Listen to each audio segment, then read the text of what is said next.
Kinundina ng mga Irigenyo ang lumabas na fake news sa social media patungkol sa pagbibigay umano ng local government unit ng sirang relief goods ngayong mga nagdaang bagyo.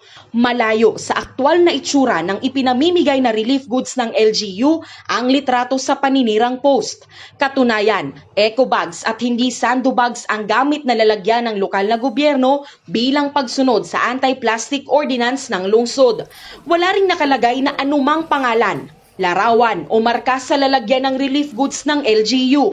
Ayon sa huling datos ng City Social Welfare and Development Office, umabot na sa 17,160 na pamilya ang nabigyan ng relief goods mula pa noong Bagyong Quinta.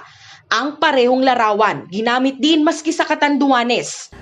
Actually, nabigla kami, igwang releases na araw ka ito, but hopefully, ma-check na yan, ma-correct na po yan. And imposible po na araw po kayan ang mga pinagre-release ni. Mahal na mahal mi ang mga Irigenyos, mataason ang paghiling mi sa inda. So they deserve all the best.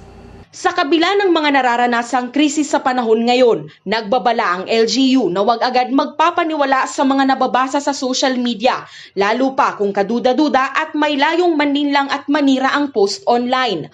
Maging mapanuri at agad na i-report ito kung matukoy na fake news o di kaya'y ipaalam sa otoridad para agad na maaksyonan.